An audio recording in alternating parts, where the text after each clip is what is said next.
အားလုံးပဲမင်္ဂလာပါကျွန်တော်တငယ်ချင်းချစ်မိတ်ဆွေများအတွက်ဗီဒီယိုရှုပ်ကစ်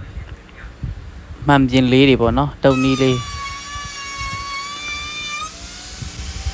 ပြန်လဲမျှဝေလိုက်ပါတယ်အားလုံးအတူတူလေ့လာကြည့်ကြရအောင်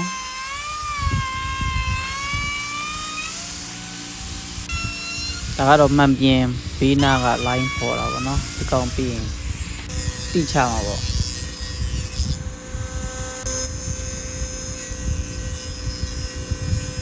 ဘေးနာလေးကိုဖြတ်ချလိုက်အောင်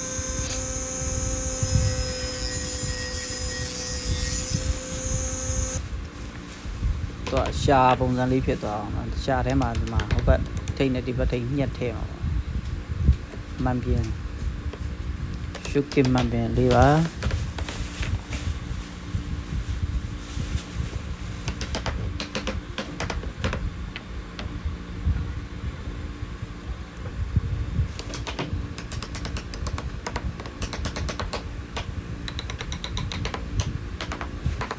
ဒါဆိုရင်တော့ရှုပ်ကင်မှန်ပြင်တစ်ဖက်ချက်နှစ်ဖက်ပြီးသွားပြီပေါ့နော်အားလုံးကိုကျေးဇူးတင်ပါတယ်